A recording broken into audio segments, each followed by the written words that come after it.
প্রথমে ওয়েলকাম জানাচ্ছি সবাইকে। উম, আমরা গতদিন একটা কেস শেয়ার করছিলাম। কেসটা আমার মনে হয় যে আমি তো অনেক আহ, বিস্তারিত বলেছিলাম এবং রোগীর কথা যখন বলছিলাম তারপরে আমি সেটাকে ব্যাখ্যাও করছিলাম। তো সেইখানে আমরা গতদিন খুব সুন্দর একটা পয়েন্ট আমরা কিন্তু আপনাদেরকে শেখানোর চেষ্টা করছিলাম। আফটার পেইন, আপনাদের মনে আছে কিনা জানি না, আফটার পেইন ওয়ার্ডটা আমরা অ্যানালজি করা শিখাচ্ছিলাম। আহ,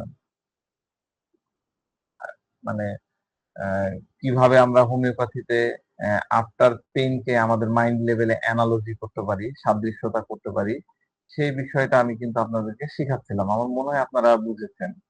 হ্যাঁ, ওই যে মানে আহ,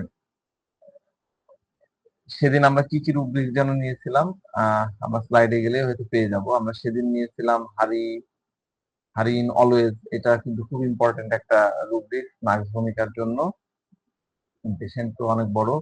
ইমপেশেন্ট, এই after pain, irritability after pain, এইটা নিয়ে আমরা গতদিন অনেকখানি আলোচনা করেছিলাম। তারপরে এল্ডিং ডিসপোজিশন, এগুলো আমরা জানি। কেয়ারফুলনেস, সেটাও আমরা দেখেছি, টেলিভিশন কোড আলোচনা করেছিলাম। জেনারাস নিয়ে আমরা আলোচনা করছিলাম। এই ইয়ে নিয়ে আমরা কিন্তু, এইটা ছিল আমাদের নাক ভূমিকা দেওয়ার কারণ। হ্যাঁ, তো আজকে আমরা আরেকটা কেস একটু দেখে নেব, তাহলে আমাদের নাক ভূমিকা পড়তে এবং শিখতে সুবিধা হবে। আমি নাক ভূমিকার কিন্তু বিস্তারিত এবার আলোচনা করব। আপনার প্রত্যেকটা ক্লাস করেন, কেউ মিস করেন না। তো এটা হলো সেকেন্ড কেস। এটা দেখলে আপনাদের হয়তো কিছুটা আইডিয়া হবে যে আমরা কোন স্টাইলে কেস টেকিং করি, আমরা কোন স্টাইলে রুগীকে বুঝি এবং একটা মেডিসিন সিলেকশন করি। তো এই কেসটা হচ্ছে একটা ক্রনিক কেস। এটা একটা ক্রনিক কেস এবং এই পার্সন, তার বয়স 45, মাঝ বয়সী, খুব বেশি বয়সও না, একজন পুরুষ রুগী। তার বাম পাশে হেমিপ্যারোসিস, মানে শরীরের বাম অংশ আংশিক পক্ষাঘাত,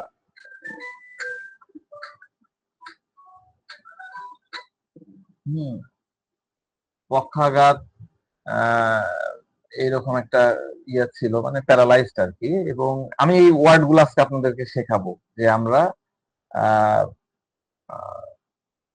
অ্যালোপ্যাথি ডাক্তারের প্রেসক্রিপশনে কিছু ওয়ার্ড থাকে, যেমন ইনফ্রাক্ট, ইনফ্রাক্ট, হ্যাঁ, তারপরে এমআরআই রিপোর্টে তার যেরকম ছিল acute infarct haemorrhagic transformation in right temporal parietal region, হ্যাঁ, ইন রাইট থ্যালামাস। এই বিষয়গুলো আসলে কি, আমারও তো প্রবলেম আছে, যারা আমাদের এখানে বিএইচএমএস আছেন তাদের জন্য সুবিধা, কিন্তু আমরা অ্যানাটমি ফিজিওলজি, বিশেষ করে প্রেসক্রিপশন পড়ার বিষয়ে আমরা কিছুটা দুর্বলতা।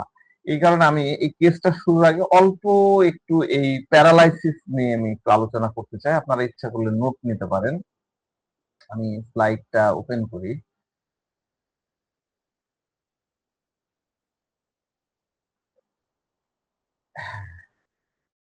এটা আমি মনে করি যে আপনাদের জন্য খুব কাজের একটা ইয়ে হবে, কারণ আমাদেরকেও তো আমাদের গ্রেডটা বাড়াতে হবে। আমি দিচ্ছি, প্যারালাইসিস তো বুঝেন তাই না, পক্ষাঘাত বলে, আরো অনেক ধরনের বাংলা আছে। তো আমরা বাংলায় না যাই, আমরা পুরা কি বলবো, ইংরেজিটা একটু একটু করে শিখি আর বাংলা ভাষায় আমরা বোঝার চেষ্টা করি। তো প্যারালাইসিসের ডেফিনিশন কি? প্যারালাইসিস হলো এমন একটা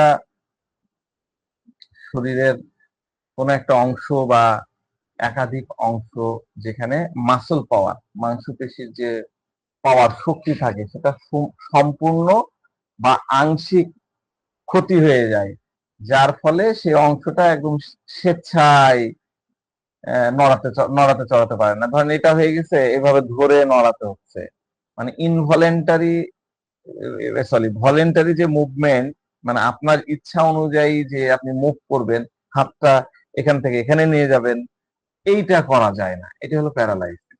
তো এটা মূলত স্নায়ুতন্ত্রের কোনো আঘাত, রোগ বা ত্রুটির কারণে, যা মস্তিষ্ক থেকে পেশির, মানে আমাদের মাসলের যে মোটর সিগন্যাল আসে, মানে আমি ধরেন এই হাতটা এখান থেকে এখানে নিয়ে যাবো, আমার মস্তিষ্ক কিন্তু মোটর নার্ভের মাধ্যমে আমাকে একটা সিগন্যাল দিচ্ছে, যার ফলে আমি হাতটা কিন্তু এখান থেকে এখানে নিয়ে যেতে পারতেছি।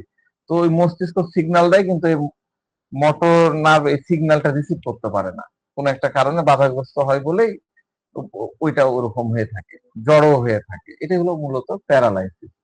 প্যারালাইসিসের কারণ গুলো কি কি? এর কারণ অনেকগুলো থাকে। যেমন প্যারালাইসিসের মানে মূল মানে কারণগুলো মূলত সেন্ট্রাল এবং পেরিফেরিয়াল নার্ভাস সিস্টেমের ব্যাধি অনুযায়ী এটাকে কিন্তু ক্লাসিফিকেশন করা যায়, ভাগ করা যায়। যেমন ধরেন যে আমরা এই দুটো ওয়ার্ড বললাম যে সেন্ট্রাল এবং পেরিফেরিয়াল, দেখেন এখানে চিত্র দিয়ে দিয়েছি, আমার এখানে আপনারা কার্সার দেখতে পাচ্ছেন। পেরিফেরিয়াল মানে পার্শ্বীয় যে নার্ভাস সিস্টেম থাকে সেটা, সেন্ট্রাল হলো উপরে ব্রেন বা স্পাইনাল কর্ড দিয়ে যে ইয়েটা যাচ্ছে সেটাকে আমরা সেন্ট্রাল নার্ভাস সিস্টেম বলতেছি। আর পেরিফেরিয়াল হচ্ছে তার নিচের যে এই গ্যাংলিয়ন থাকতেছে, নার্ভ থাকতেছে, এগুলো হলো পেরিফেরিয়াল নার্ভাস সিস্টেম। আমি একটু করে বলছি, আপনারা সবাই জানেন হয়তো, আমি জাস্ট আপনাদেরকে একটু রিমাইন্ডার দিয়ে দিচ্ছি, এটা আপনাদের জন্য সুবিধা হবে। তো এর কারণ মধ্যে প্রথম কারণ হচ্ছে ভাস্কুলার কারণ।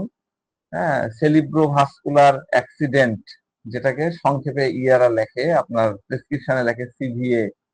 হ্যাঁ, বা স্ট্রোক। স্ট্রোক আবার দুই ধরনের হয়, একটা হচ্ছে ইসকেমিক আর একটা হচ্ছে হেমোরেজিক স্ট্রোক। এই যে কোনো একটা কারণে এই প্যারালাইসিসের এটা কিন্তু প্রধান কারণ। তাহলে কি বললাম, সেরিব্রোভাস্কুলার অ্যাক্সিডেন্ট হবে মানে সিভিএ হবে, অথবা স্ট্রোক, ইসকেমিক অথবা হেমোরেজিক স্ট্রোকের কারণে এটা হচ্ছে। দ্বিতীয় কারণ কি হতে পারে, ট্রমা বা আঘাতজনিত, যেমন সড়ক দুর্ঘটনা হচ্ছে, বা দেখা যাচ্ছে যে কোনো একটা কারণে স্পাইনাল কর্ডে ইনজুরি হয়ে গেল, পিঠে লেগেছে, হ্যাঁ, মেরুদণ্ডে লেগেছে, অথবা মস্তিষ্কে গুরুতর আঘাত হওয়ার পরে, মানে যেটাকে বলে হচ্ছে ব্রেন ইনজুরি হয়ে গেছে, ট্রমাটিক ব্রেন ইনজুরি, এমন যেটা আঘাত লাগছে, ব্রেন ইনজুরির কারণেও কিন্তু প্যারালাইজ হতে পারে। এর পরের পয়েন্টটা হচ্ছে ইনফেকশাস এবং ইনফ্ল্যামেটরি।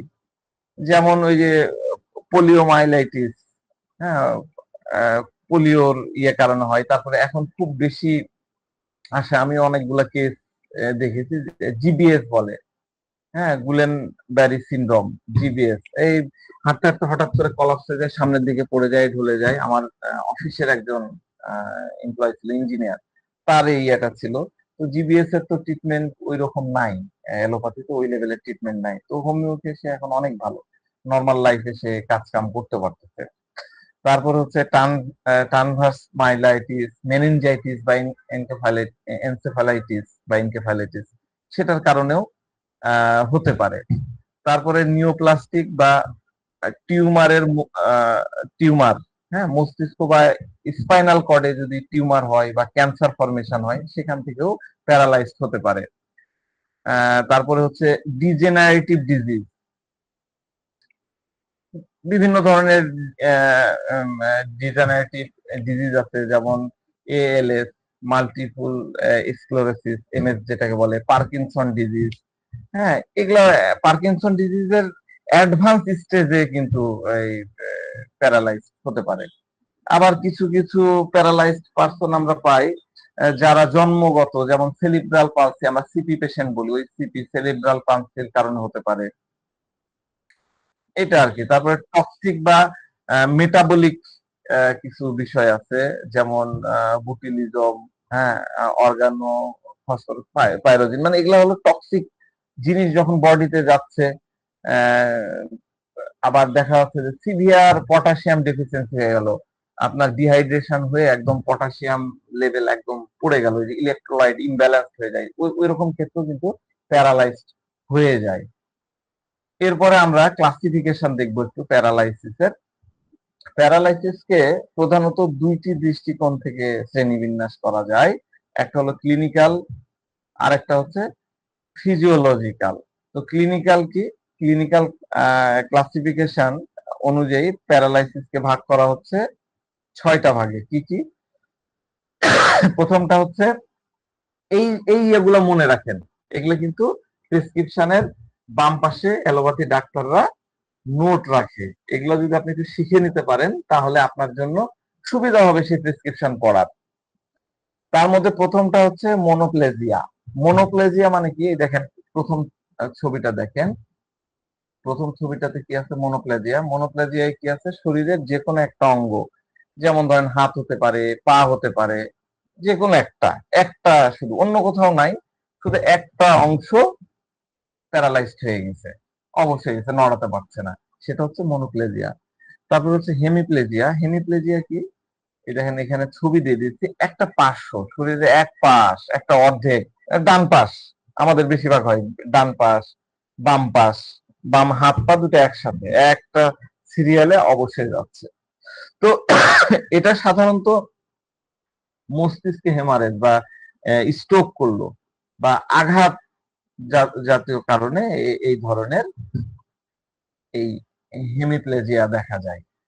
এরপরে 3 নাম্বারটা হচ্ছে প্যারাপ্লেজিয়া। হ্যাঁ, এই যে এইখানে নিচে এই ছবিটা দেওয়া আছে, প্যারাপ্লেজিয়া। প্যারাপ্লেজিয়া হচ্ছে কি নিচের অংশ, অর্ধাংশ আর কি, হয় নিচের দিকে অথবা উপরের দিকে, সাধারণত নিচের দিকেই হয় আর কি, কোমর থেকে নিচের দিকে আপনার এই প্যারাপ্লেজিয়া হয়। তারপর হচ্ছে কোয়াড্রিপ্লেজিয়া।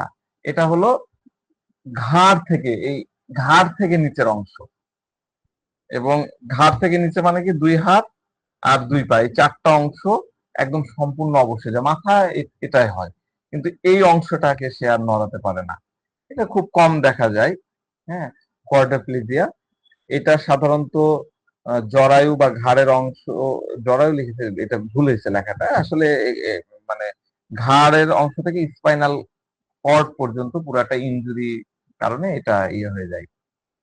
এরপরেটা হচ্ছে ডিপ্লেপেজিয়া। এখানে মনে হয় ছবিটা দেওয়া আছে না? এই যে দেখেন, এই যে এই পাশের মানে উপরের লাইনের ডান কর্নারে এটা হলো ডিপ্লেপেজিয়া। এটা হচ্ছে শরীরের উভয় পাশের একই অংশ, 2 হাত অথবা 2 পা এই রকম অবশ হয়ে যায়, প্যারালাইজড হয়ে যায়। মূলত সেরিব্রাল পালসিতে এটা বেশি দেখা যায়। আর দ্বিতীয়ত এই ইয়াটা 6 নাম্বার, এটা আপনার চেম্বার হরহামেশা পাবেন, আমি তো প্রতি মাসে না হলে 2 মাসে একটা করে পাই। সেটা হচ্ছে ফেসিয়াল পালসি, যেটাকে বলে বেলস পালসি। মুখের একটা অংশ ইয়ে হয়ে যায়, বাঁকা হয়ে যায়, হ্যাঁ, চোখ বন্ধ করতে পারে না, চোখটা এরকম ইয়ে হয়ে যায়, খাবার খেতে গেলে পানি পড়ে যায়, মুখ দিয়ে ইয়ে হয়ে যায়। আমার বাবারও হয়েছিল, 1 মাস হসপিটালে ভর্তি থাকতে হয়েছে। কিন্তু হোমিওপ্যাথিতে আমরা কিন্তু 2-3 দিনের মধ্যে রেজাল্ট পেয়ে যাই। ধরেন যে কুলি করতে গেলে কুলি ইয়ে হয় না, পানি খেতে গেলে আরেক দিক দিয়ে পানি পড়ে যাচ্ছে, এটা হচ্ছে বেলস পালসি। তো এটা মোটামুটি প্যারালাইসিসের ক্লাসিফিকেশন। হ্যাঁ, ক্লিনিক্যাল ফিচার অনুযায়ী ক্লাসিফিকেশন। এখন আমরা যে ক্লাসিফিকেশনটা যেটা ইয়ে করব সেটা হচ্ছে ফিজিওলজিক্যাল বা নিউরোলজিক্যাল ক্লাসিফিকেশন। এইটা হলো 2 ভাগে এখানে ভাগ করা হচ্ছে। স্পার্টিক প্যারালাইসিস, এটা upper motor nerve, motor neuron, UMO যেটাকে বলে, এটার ইনজুরির কারণে হয়। এখানে পেশিগুলো শক্ত এবং টান টান হয়ে যায়। হ্যাঁ, হাইপারটোনিয়া যেটাকে বলে, হাইপারটোনিয়া, এই ইংরেজি গুলো আপনাদের মুখস্থ রাখতে হবে। হাইপারটোনিয়া, পেশিগুলো শক্ত টান টান হয়ে যায় এবং রিফ্লেক্স বৃদ্ধি পায়। হ্যাঁ, হাইপার রিফ্লেক্সিয়া বলে, আমি সব দেখাচ্ছি আপনাদেরকে। এরপরে হচ্ছে 2 নাম্বারটা হচ্ছে ফ্ল্যাসিড ফ্ল্যাসিড প্যারালাইসিস। এটা হলো লোয়ার মোটর নিউরন, এলএমএন বলে, এটার ইনজুরির কারণে হয়।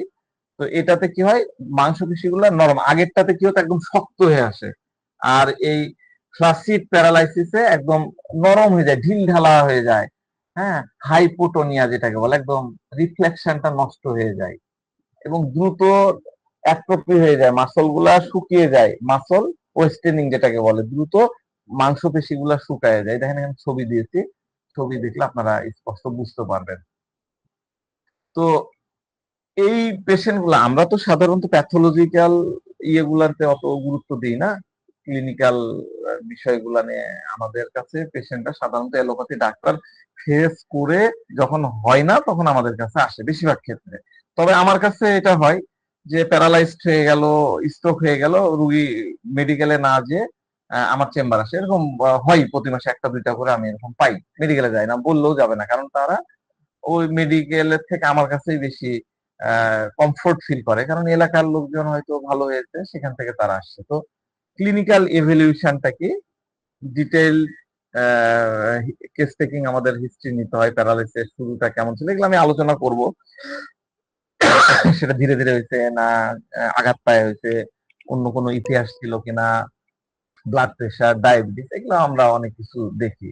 আর নিউরোলজিক্যাল এক্সামিনেশন কিছু ইয়ে করতে হয়, যে তার জ্ঞান জ্ঞান থাকতেছে কিনা, সচেতনতার মাত্রাগুলো দেখি। তারপরে মোটর সিস্টেম এক্সামিনেশন করি, এই যে পেশি টোন মানে শক্ত না নরম, সেটার আবার গ্রেডেশন আছে। আমার উচিত ছিল এই গ্রেডেশনটা আপনাদেরকে দেখানো, গ্রেডেশনটা শিখলে আপনাদের কাজে লাগতো, আমরা পরবর্তীতে কখনো দেখবো। হ্যাঁ, এটার এই পেশি টোন এবং শক্তির পাওয়ারের যে গ্রেড আছে সেটা একটা ইন্টারন্যাশনাল পদ্ধতি আছে। এবং দেখা যাচ্ছে যে তার নিউট্রিশনের আমরা পরীক্ষা করি।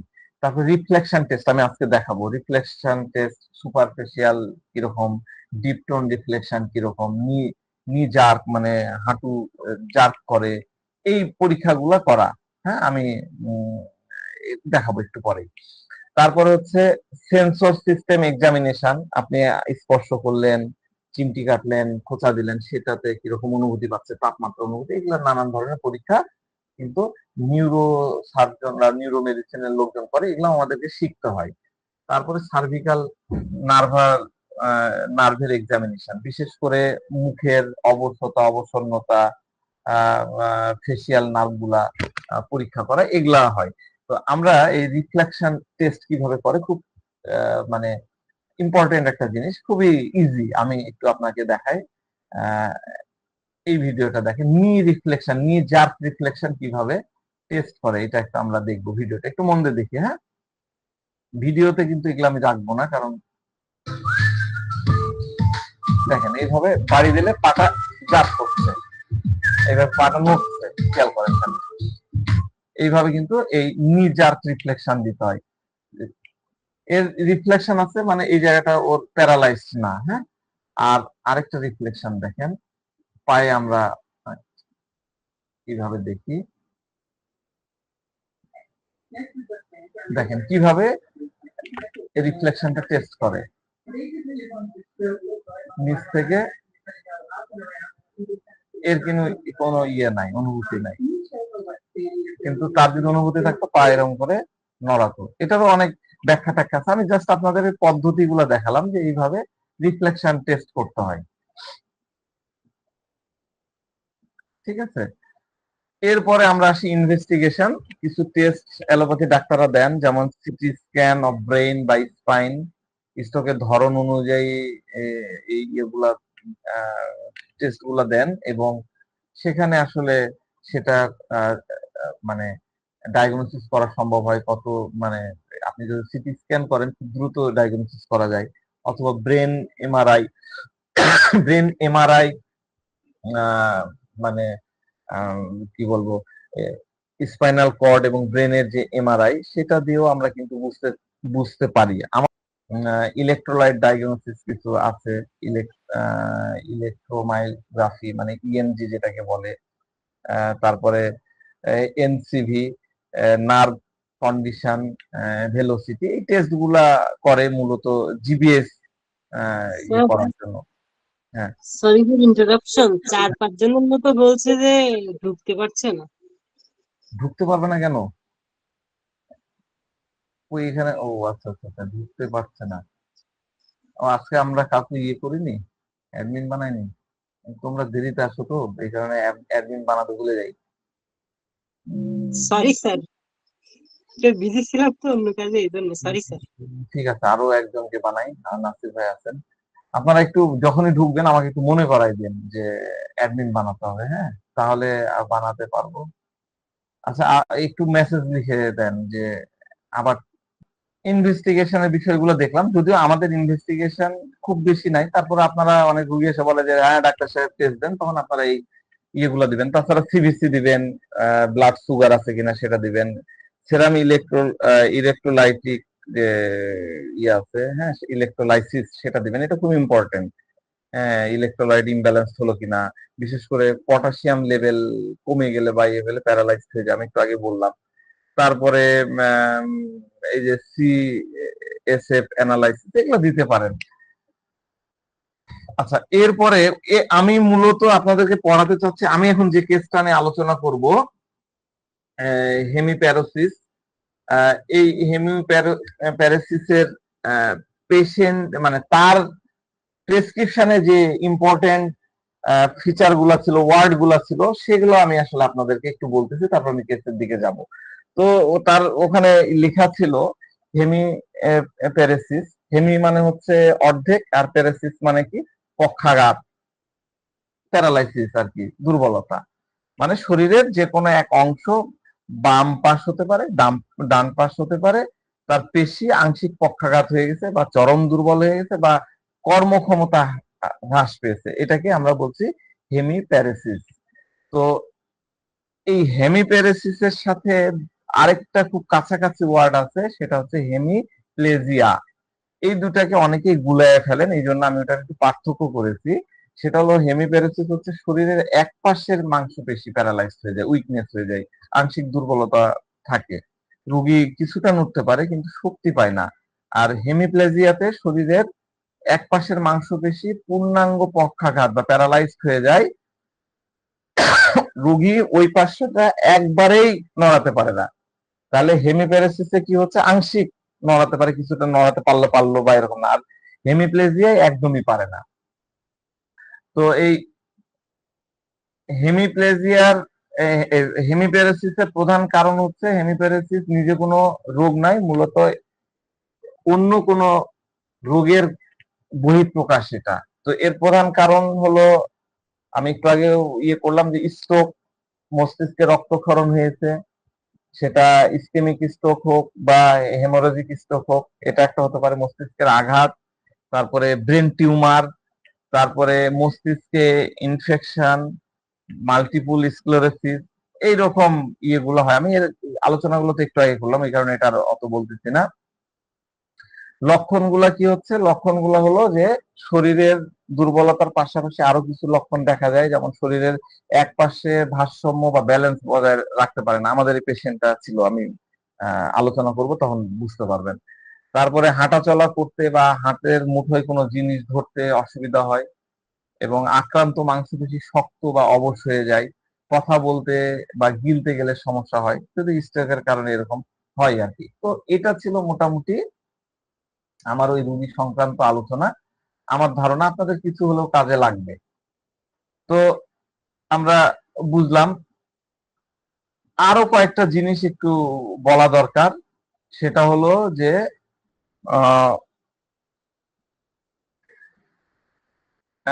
হেমোরেজিক, এই পেশেন্টের প্রেসক্রিপশনে একটা নোট ছিল, সেটা হলো হেমোরেজিক। হেমোরেজিক মানে কি?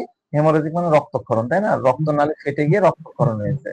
মূলত তার স্ট্রোক হয়েছিল, স্ট্রোকের জন্য মস্তিষ্কে রক্তক্ষরণ হয়েছে। আরেকটা ওয়ার্ড ছিল, সেই ওয়ার্ডটা ছিল অ্যাকিউট ইনফ্যাক্ট।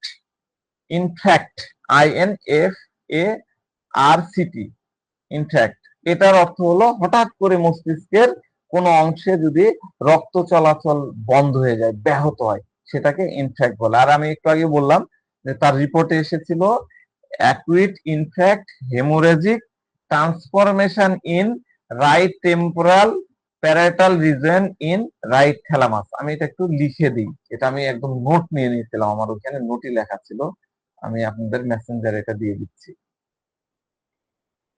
আচ্ছা, স্লাইড তো এখন দেখতে পাচ্ছেন না? এখন তো স্লাইড বন্ধ করে দিচ্ছি, স্লাইড দেখারই দরকার নাই। তো পেশেন্টটা মূলত মানে তার অ্যাটাক হওয়ার পরেও 2 সপ্তাহের মতন হসপিটালে আমাদের এখানে হাসপাতালে চিকিৎসাধীন ছিলেন। তারপরে বাড়িতে যে আরো 2 মাস কাটাই, মানে ওদিকে ধরেন স্ট্রোক করার পরে 2 সপ্তাহ 15 দিন ছিল হসপিটালে, তারপরে বাসায় যাই, যে 2 মাস বাসায় ছিল এবং মেডিকেলের রিলিজ নেওয়ার পর থেকে আমার কাছে আসার আগ পর্যন্ত সে আয়ুর্বেদিক মেডিসিন চেয়েছে। হ্যাঁ, ওই যে দুর্বলতা অমুক তমুক হ্যান ত্যান ছিল এই প্যারালাইসিসের জন্য, ভালো জায়গার আর আয়ুর্বেদিক মেডিসিন খেয়েছে। আয়ুর্বেদিক ওষুধের মাধ্যমে খাওয়ার পরে মূলত তার এই যে আঙ্গুলগুলা স্টিফ ছিল সেটা নড়াচড়া করতে পারছিল এবং তার ব্যথা যন্ত্রণার অনুভূতি তো প্রথমে ছিল না, তারপর যখন আসা শুরু হলো সেই ব্যথা যন্ত্রণাও সামান্য ইমপ্রুভ হয়েছিল। তো এই পেশেন্ট যখন আমার কাছে আসে তখন 2 জন মানুষ এইরকম করে ধরে নিয়ে, মানে এই বগলের নিচে একজন, এই বগলের নিচে একজন নিয়ে সে আমাদের কাছে আসছিল। তো সে যখন আমাদের কাছে আসছিল তখন ওনার সিমটম গুলা কি ছিল, মূলত বডির ব্যালেন্স সে মেনটেন করতে পারতেছিল না, এটাই তার অসুবিধা। মূল ইয়ে ছিল ব্যালেন্স রাখতে পারতেছিল না। প্রতিদিন যে রেগুলার অ্যাক্টিভিটিস থাকে, যেমন ধরেন যে কাপড় পরা, কাপড় খোলা, খাওয়া দাওয়া, কোনো জিনিস ধরেন যে গ্লাস ধরে খাবে, গ্র্যাব যে করবে, বা বাথরুমে গেল, বাথরুমে যে যে পরিষ্কার পরিচ্ছন্ন বিষয় নিজের, এই জিনিসগুলো সে করতে পারছিল না এই 2.5 মাস ধরে। 15 দিন তো বিছানায় ছিল, তারপরে যখন সে বাসায় আসলো তারপর থেকে, এবং হাঁটার সময় যে এইভাবে হাঁটতেছিল তো মনে হচ্ছে হেলে দুলে, ওই মানুষের ইয়েতে যে হেলে দুলে ইয়ে করছে। আর আমার চেম্বারে আসতে যে ওই পাপুস আছে, আবার একটু উঁচু জায়গা আছে, সেটাতেও সে হোঁচট খাচ্ছিল, মানে পাও এরকম ইয়ে করতে পারছিল না। এক ধরনের উইকনেস ছিল পা হাতের মধ্যে, এবং ফেসের মধ্যেও উইকনেস বোঝা যাচ্ছিল। তো এই পেশেন্টের ক্ষেত্রে আমি একটা বিশেষ বিষয়, আহ, মানে আমার তো ভিডিও থাকলে আমি আপনাদের দেখাতাম। এই পেশেন্ট এক্সেসিভ কথা বলে, মানে আমরা লোকাসিটি নিই, এটা সুপার গ্রেডের লোকাসিটি, এত টকিং করে আর কি। নিজের সিমটম সে এত এত বলে, আমি এত তো আপনাদেরকে বলবো না। আমার প্রয়োজনীয় জিনিসগুলো আপনাদের শেখানোর জন্য যেটুকু দরকার সেটুকু আমি বলবো। এবং সিমটম গুলো বলার সময় সে খুব এক্সাইটেড হয়ে পড়তো, খুব এক্সাইটেড হয়ে যাচ্ছে। তো পেশেন্টের হাই ব্লাড প্রেশারের হিস্ট্রি আছে অনেকদিন থেকে, 45 বছর বয়স, কিন্তু অনেক 15 বছর থেকে তার হাই ব্লাড প্রেশার। এবং হঠাৎ করে একদিন সে বিছানায় পড়ে যায়। তো বিছানায় পড়ে যাওয়ার পরে পরিবারের লোকজন তাকে হসপিটালে নিয়ে যায়। তো ওই সময় তার মাথা ঘুরছিল। হ্যাঁ, মাথা ঘোরার আরেকটা ইংরেজি আছে ডিজিনেস, GIDDINESS, ডিজিনেস। হ্যাঁ, এবং মুখ থেকে তার ফেনা বাড়াচ্ছিল, ওটাতেই মানে তার আত্মীয় স্বজন ভয় পেয়ে যায়, ফেনা বাড়ানো, থ্রোট, হ্যাঁ, বাড়াচ্ছিল। ইংরেজি গুলো একটু করে শিখতে হয়। তো পেশেন্টকে জিজ্ঞাসা করলাম যে আপনি আমার কাছে কেন আসলেন, আপনার কি কি সমস্যা হচ্ছে। পেশেন্ট বলছে যে আমার পা ফেলার জন্য, মানে আমি পা ঠিক মতো ফেলতে পারতেছি না, এই কারণে আমি হাঁটতে পারছি না। আমার মনে হচ্ছে যে আমার বডির 2-3টা জায়গা মানে ফুলে গেছে, বিশেষ করে পা পা ফুলে গেছে, আর আমার কান ফুলে গেছে। আমার বাম কান ফোলা ফোলা ভাব মনে হচ্ছে। আমার পুরা মাথায় ব্যথা অনুভব করছি, হাঁটু থেকে গোড়ালি পর্যন্ত, এবং পায়ের নিচের অংশ জ্বালা করে, অবশ ভাব থাকে, আড়ষ্ট হয়ে যায়, মনে হচ্ছে শক্ত হয়ে গেছে, এরকম অনুভব করছি। তো আমি পেশেন্টকে বললাম যে আপনার এই প্রবলেম গুলা তো অনেক দিন থেকেই, আপনি 15 দিন হসপিটালে ছিলেন, তারপরে 1.5 মাস, এই 2 মাস ধরে বাসায় পড়ে আছেন, বসে আছেন। তো আপনার কি মনে হয়, আপনি কি আশাবাদী প্রবলেম ঠিক হবে নাকি? আমি প্রথমে এই প্রশ্নটা করলাম। তো উনার একদম ডাইরেক্ট কথা, হ্যাঁ অবশ্যই চেষ্টা করতে হবে, আমি 100% আশাবাদী যে প্রবলেম ডেফিনেটলি বেটার হবে। হ্যাঁ, শিক্ষিত পার্সন, 100% ডেফিনেটলি বেটার হবে। তো যাক, আমরা আরো কিছু কথা বললাম, তারপরে জিজ্ঞাসা করলাম যে আপনার মেজাজ কেমন। তো পেশেন্ট তাকায় আছে। তো পেশেন্টের সাথে তার মিসেস আসছেন, ওয়াইফ আসছেন। তো ওনার ওয়াইফ তার মেজাজ সম্পর্কে জানালেন যে পেশেন্ট খুবই সহজে, মানে অল্পতে রেগে যায়, একটুতে রেগে যায়। উনি বলতেছেন যদি আমি ওনাকে কিছু জিজ্ঞাসা করি বা উনার কথার সাথে একটু যদি বিরোধিতা করি, কন্ট্রাডিকশন, একটু যদি মত মত বিরোধ হয়ে যায়, তাহলে উনি রেগে যান, এবং শুধু রেগেই যেন ওনার তখন ব্লাড প্রেশার হাই হয়ে যায়। তো পেশেন্ট খুব সহজে হাইপার হয়ে যায়।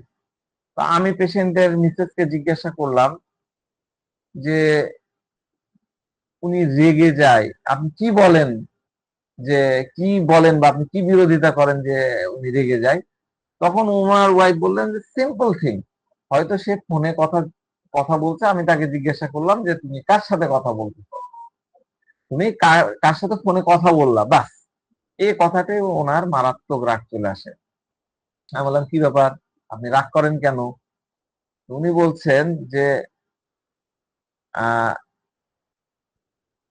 দেখেন ডাক্তার সাহেব, মনে করেন আমি কারোর সাথে কথা বলছি, আমি কারোর সাথে কথা বলছি, কারোর সাথে ফোনে কথা বলছি, তার তো উচিত হবে না যে আমি কাকে কল দিচ্ছি সেটা জিজ্ঞাসা করা।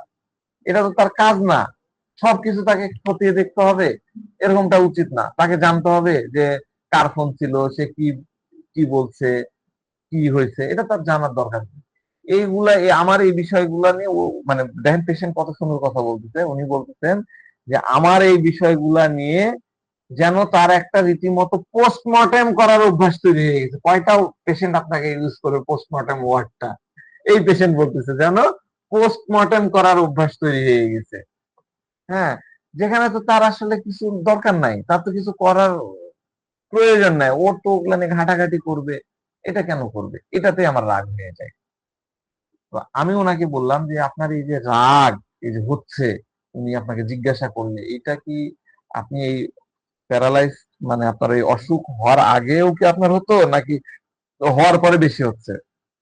পেশেন্ট বলছে যে অসুস্থতার কারণে, এবং একই সাথে আমার অন্যায়ের কিছু হলে আমি সেটার বিরুদ্ধাচরণ করি। যদি কেউ কোনো অন্যায় বা ভুল করে তাহলে আমি একদমই টলারেট করতে পারি না, আমার রাগ হয়। আমি বললাম যে রাগের মাথায়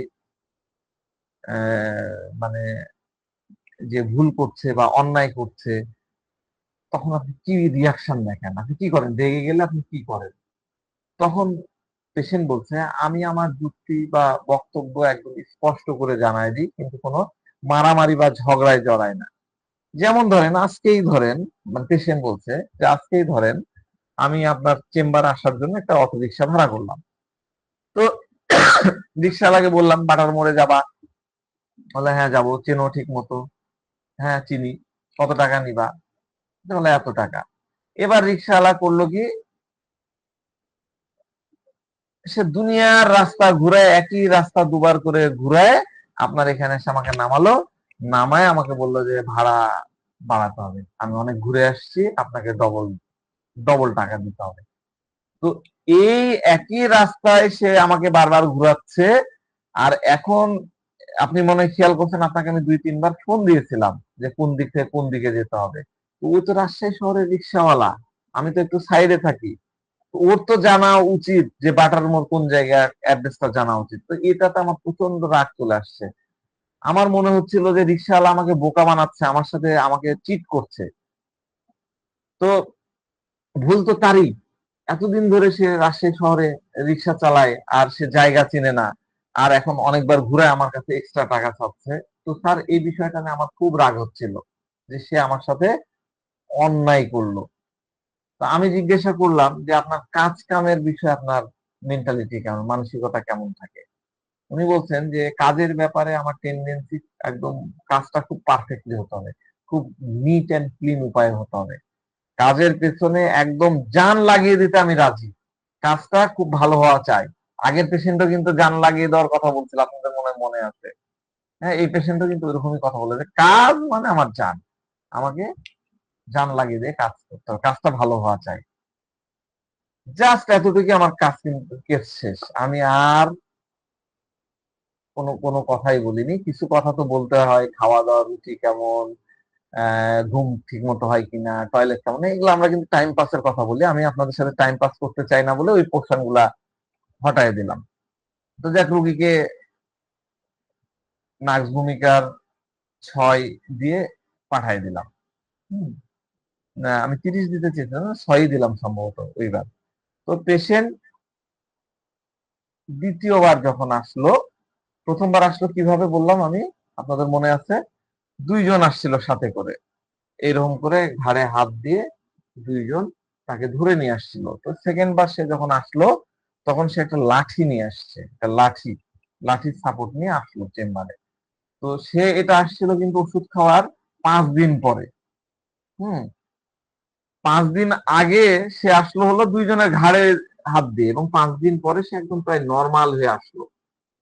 এবং এবার কিন্তু সে এসে আরো কিছু সমস্যা নতুন, সে আসলো, তাকে কিন্তু আমি প্লাস্টিকেও দিয়েছিলাম, অনেকদিন পরেও আসতে বলছি, মানে মোটামুটি 15-20 দিন বা 3 সপ্তাহ পরে আসেন, কিন্তু সে আসছে 5 দিন পরে, মানে কিছু সমস্যা ফিল করছে বলে বারবার ফোন দিচ্ছিল, আমি ওই কারণে বললাম আচ্ছা আসেন। তো সে আসলো। তো আমি পেশেন্টকে বললাম যে আহ আপনি এবার তো আসেন, আগের কিরকম কি বলেন, কি বুঝলেন? তখন উনি বলতেছেন যে আপনার কাছে আসার আগে আমি কোনো সাপোর্ট ছাড়া কোনো কিছু করতেই পারছিলাম না, এখন আমি বেশ ভালো ফিল শুরু করেছি, আমি চলাফেরা করতে পারছি, কিন্তু কষ্ট কিছুটা হচ্ছে। দেখেন ওনাকে কিন্তু 6 দিয়েছিলাম, আমার অনেক আগের কেস, হয় 6 নাহলে 30 দিয়েছিলাম। এবং আমরা তখন পুড়িয়া বানায় দিতাম, আমাদের তখন যে অ্যাসিস্ট্যান্টরা থাকতো তারা আমার খুব ভালো পুড়িয়া বানাতো, দিলেই ফটাফট বানায় ফেলতো। তো পুড়িয়া দেওয়ার, পুড়িয়াটা আমরা আবার খাওয়াতাম কি 15 মিনিট পর পর, তখন আমাদের প্র্যাকটিস ছিল 15 মিনিট পর পর আমরা 3টা পুড়িয়া বলতাম। তো 15 মিনিট পর পর 3টা পুড়িয়া খাওয়ার 5 দিন পরে ওনার মনে হলো যে উনি ঠিক হয়ে গেছেন, তিনি নিজে নিজে সোজা হয়ে দাঁড়াতে পারছেন, নিজের কাজ করতে পারছেন, এদিক ওদিক ঘুরতে পারছেন, এবং অনেক কিছু নিজে থেকে শুরু করে দিলেন। তো পেশেন্ট নিজে নিজেই কাজ শুরু করছে, এবং এই 5 দিন পরে সে ফলো আপ দিতে আসলো, এবং লাঠি হাতে দিয়ে আসলো, কারো কাঁধে ভর দিয়ে আসেনি। তো আমি বললাম যে ওষুধ খাওয়ার আগে আপনার কি মনে হচ্ছিল? উনি বলছেন যে ওষুধ খাওয়ার আগে আমার বাম কানটা একদম ভারী হয়ে থাকতো, মনে হচ্ছে ওখানে একটা আলু বা একটা বড় মার্বেল টাইপের কিছু একটা আটকে থাকার মতো অনুভূতি হতো। তো এটা ওষুধ খাইলাম, সাথে সাথেই ঠিক হয়ে গেল। কিন্তু এই যে আপনার কাছে আসলাম, এর কারণ হলো গতকালকে আমার সমস্যাটা আবার ব্যাক করেছে, ওই কানের ওখানে, ওই কারণে আমি আবার আসছি। আমি বললাম যে যখন প্রথমবার এসেছিলেন তখন সমস্যাটা কতখানি অনুভব হচ্ছিল? তখন উনি বলছে স্যার খুব বেশি ছিল, একদম মানে মানে 90% ভারী ভাব এবং কষ্ট ছিল। আমি বললাম যে এখন কি ওরকমই আছে, 90% আবার ফিরে আসছে? বলছে না না না, এখন ফিরে আসেনি, এখন মাত্র এই 10-15% আবার ব্যাক করেছে। তো প্রথমবারের তুলনায় ওরকম না। তো উনি বলতেছেন নিজে থেকে যে প্রথমবার আমি যখন আসি তখন আমি কোনো সাপোর্ট ছাড়া একদমই বসতে পারতাম না, উঠতেও পারতাম না, যদি বসার চেষ্টা করতাম তাহলে একদিকে হেলে পড়ে যেতাম। মানে আগে ওনাকে যখন বসানো হতো তখন 2 দিক থেকে ঠেসে ধরে, খাওয়ানোর সময় বসানো হতো, 2 দিক থেকে ঠেসে ধরে শক্ত করে ধরে রাখা হতো, এবং মানে একজন তো তাকে রীতিমতো পিছনে ঠেসা দিয়ে বসে রাখতো। তো আজকে ওনার আসার আরেকটা কারণ হলো ওনার একটু সোয়েলিং ভাব হয়েছে, পায়ের দিকে একটু ফুলে গেছে, এই যে ইদিমা হয় না, পা ফুলে যায় ওরকম সোয়েলিং হয়েছে, ওই কারণে উনি ঘাবড়ায় গেছেন, ওই কারণে উনি আসছেন। তো বলতেছে যে পা সরে ইয়ে হওয়ার জন্য সে একটু দাঁড়াতে তার প্রবলেম হচ্ছে, তখন একজন ধরে তাকে তুলতেছে। আমি বললাম যে খাওয়া দাওয়ার রুচি কেমন? বলে হ্যাঁ অনেক ভালো। ঘুম কেমন হচ্ছে? ঘুমও অনেক ভালো হচ্ছে। তো তাহলে আগে কেমন ছিলেন, আর আমাদের কাছে আসার পরে ওষুধ খাওয়ার পরে কেমন হলো, আর এই যে আজকে আসলেন এখন কিরকম? তো উনি বলতেছেন যে আপনার কাছে যখন আসি তখন খিদা টিদাও লাগতো না, খাওয়ার রুচি হতো না। ঠিক আছে? তো বলছে যে 90% সমস্যা ছিল, এখন মনে হচ্ছে আবার 10%-এর মতন মানে ব্যাক করেছে। 90% ভালো হয়ে গেছে, কিন্তু 10%-এর মতন ব্যাক করেছে। আর আহ, প্রচন্ড ব্যথা হতো, ব্যথায় তো ঘুমাতে পারতাম না। তো আমি বললাম যে রাগের বিষয়টা কেমন, কারণ আমার তো এটা জানতে হবে। তখন উনি বলছে ওরকমই আছে, রাগ ওইরকম ইয়া নাই। তো যাক, রাগের কথা যেহেতু বললো, ওয়াইফও বললো যে হ্যাঁ রাগ তো খেপে যাচ্ছে, ইয়ে হচ্ছে, তার মানে তাকে পটেন্সি 6, তার ফিজিক্যাল লেভেলে কাজ করছে, মানসিক লেভেলে কাজ করেনি। তো তাকে 30 দিয়ে আবার ছেড়ে দিলাম। 1 মাস পরে রুগী আবার আসলো। তো প্রথম ফলো আপে যখন আসছিল ওনার হাতে একটা স্টিক বা ছড়ি ছিল। এবার কিন্তু সে নিজের শক্তিতে আসছে না, হাতে কোনো স্টিক ছিল না। তো আগে নিজে থেকে হাঁটতে পারতেন না, 1 মাস মানে 4 সপ্তাহ পরে তিনি অনেকটা রিল্যাক্স হয়ে আসছেন। তো ওনাকে জিজ্ঞাসা করে বললাম যে এবার বলেন তো আপনার কেমন লাগতেছে? পেশেন্ট বলছে এখন ঠিক আছে স্যার, এবার অনেক পরিবর্তন হয়েছে। হ্যাঁ, তো অনেক পরিবর্তন কিভাবে ঠিক আছেন, কি কি চেঞ্জ হলো একটু বলেন। তো পেশেন্ট বলছে যে আপনার মেডিসিন খাওয়ার পর থেকে আমি খুব কনফিডেন্স ফিল করতেছি। তো কবে কনফিডেন্স ফিল করতেছেন? উনি বেসিক্যালি আসছিলেন সেদিন বৃহস্পতিবার ছিল। তো বললেন যে আপনি বৃহস্পতিবারে যখন মেডিসিন দিলেন তার খাওয়ার পর থেকেই হচ্ছে। হ্যাঁ, তার খাওয়ার পর থেকে আমি কনফিডেন্স ফিল করতেছি। তো এবার আমি কিন্তু এবার স্যাটিসফাই হয়ে গেলাম। এর আগের বারে তার ওই হাঁটা চলা দেখেও আমি কিন্তু স্যাটিসফাই হইনি, কারণ তার রাগ, তার ওই কনফিডেন্স লেভেল কিন্তু আসেনি। তো আরেকটা জিনিস হলো, তার পজিটিভ ইয়ে হলো সে যে কোনো প্রকার সাহায্য ছাড়াই নিজে নিজে দাঁড়াতে পারছে। কিন্তু ওই যে সোয়েলিং এর জন্য সে বৃহস্পতিবারে আসছিল, ওটার কথা যখন জিজ্ঞাসা করলাম সে বলল যে আপনার কাছে মেডিসিন খাওয়ার পর শুক্রবারে ওই ফোলা ভাবটা ধীরে ধীরে দেখলাম যে কমে গেল। হ্যাঁ, তো রুগী বলছে যে প্রবলেম অনেক বেশি ছিল স্যার, কিন্তু এখন ওই আপনার কাছে সেদিন 3টা পুড়িয়া নিলাম, 3টা পুড়িয়া খাওয়ার পর থেকেই তো মিরাক্কল শুরু হয়ে গেল। তো নাকভূমিকে নেক্সট পটেন্সি দেওয়ার পরে রুগীর দেখেন মুখের কথা কত সুন্দর ভাবে আসছে। 6 দেওয়ায় কিন্তু আমি পাইছিলাম না যে মিরাক্কল ইয়া হলো। এই 30 যখন দিলাম তখন সে বলতেছে sir marvellous result, heavy result sir, মাত্র 3টা পুড়িয়া খাই তো আমার একদম চাঙ্গা হয়ে গেলাম স্যার। যাক, পরের ফলো আপ তার পরে আবার আসলো, সম্ভবত আরো 15 দিন বা 3 সপ্তাহ পরে আসলো। তো পেশেন্ট বলতেছে যে ওষুধ খাওয়ার পরে আমার বডি একদম রিল্যাক্সড হয়ে গেছে। আর আপনি আমাকে যখন মেডিসিন দিলেন, মেডিসিন খাওয়ার পরেই তো আমি আমি আবার ওই পুরিয়া তখন করতাম কি চেম্বারে দিতাম যে খান, যেতে যেতে খেয়ে নেন। ওনার বাড়ি আমার চেম্বার থেকে পৌঁছাতে প্রায় 45 মিনিটস এর মতন ডিস্টেন্স, আর 3টা পুরিয়া খেতে 30 মিনিটের মতন সময় লাগে। উনি বলতেছেন যে বাড়ি পৌঁছাতে পৌঁছাতে মধ্যে একদম নর্মাল ফিল করা শুরু করি। হ্যাঁ, এবং আমার এই যে কাঁধের কলার বোনের এইখানে মনে হতো যে একটা কি যেন আটকে আছে, কানের এখানে একটা এ, কেমন যেন ছিল, সেটা একদম রিল্যাক্স হয়ে গেছে। আর খাওয়া দাওয়া সবকিছু আমার একদম ঠিকঠাক, আমি আগের মতন ইয়ে করতে পারতেছি। কোনো কিছু ধরার একটু আলস্যতা ছিল সেগুলোও একদম ইয়ে হয়ে গেছে, ঠিকঠাক হয়ে গেছে। তো আমি বললাম যে আপনার নিজে থেকে আহ, ওঠার যে হাত তোলার বা ওগুলার একটু প্রবলেমের কথা বলতেছিলেন, ওগুলার কি অবস্থা? তো বলে যে স্যার অনেক ইমপ্রুভ হয়ে গেছে। এবার ওনাকে জিজ্ঞাসা করলাম যে এখন বলেন যে আপনার রাগের কি অবস্থা? এবার পেশেন্ট বলছে যে স্যার একটু তো রাগ হয়ই স্যার। আমি বললাম যে একটু রাগ হয় নাকি আগের মতো তীব্রতা কি কিছুটা কমেছে? তখন বলে, হ্যাঁ ওই একটু কমতির দিকে। তো যাক, আমি ওনার ওয়াইফের কাছ থেকে বিষয়টা ভেরিফিকেশন করতে চাইলাম যে রাগের কি আসলে আপনি কি কিছু বুঝতে পারছেন ওনার মধ্যে, রাগের কি কোনো চেঞ্জ হয়েছে? তো উনি আহ, মানে ওনার মিসেস বললেন যে হ্যাঁ, রাগ আগে ঘন ঘন রাগ করতো, এই ফ্রিকোয়েন্সিটা কমেছে। তো পেশেন্ট বলল আমার যখন রাগ আসে তখন আমি মুখে বলে দিই, আবার সাথে সাথে কুল হয়ে যায়। তা আমি ওনার মিসেসকে বললাম যে আগে ওনার মধ্যে একটা বোল্ডনেস ছিল, একটা স্পষ্ট মুখের উপরে বলে দিত, সেটা কি ইয়ে আছে, সেটার কি অবস্থা? তো আমি বলছি, হ্যাঁ ওইটা তো ওরকমই আছে। আহ, তো ওইটাতে দেখি না, মুখের উপরে বলে দেয়।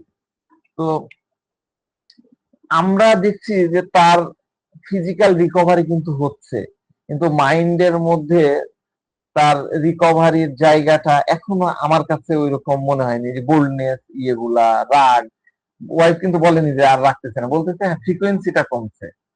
হ্যাঁ, তো যাক, আমি বুঝে গেলাম যে আমাকে পরের পটেন্সিতে যাইতে হবে। আমি 200 ইয়ে করলাম, তার আগে ওনার মিসেস কে বললাম যে আচ্ছা ওই দাঁড়ানো ওই বিষয়গুলার সাপোর্ট টাপোর্টের ওগুলার কি অবস্থা? উনি বলতেছে যে আগে ওই যে নামাজ বসে থেকে পড়তো, এখন সে দাঁড়ায় ইয়ে করছে, নামাজে ব্যালেন্স থাকতো না, সেগুলা এখন সব ঠিকঠাক করছে, নিজের টয়লেটে যাচ্ছে নিজে থেকেই, ফ্রেশ হয়ে আসছে, গোসল টোসল দিয়ে করতেছে। মানে উনার ইন্টারনাল যে পাওয়ার, আমরা যেটাকে ভাইটাল ফোর্স বলি, জীবনের শক্তি, সেটা অনেকখানি বুস্ট হয়েছে। ভাইটাল ফোর্স দারুণ ভাবে কাজ করছে ওনার। ওই রকম ইয়েগুলো হচ্ছে না, কিন্তু ওই যে মন মেজাজ এই বিষয়গুলো এখনো পুরোপুরি রিস্টোর হয়নি। হ্যাঁ, ঠিক আছে, তো আমি তাকে 200 দিয়ে আবার ছেড়ে দিলাম।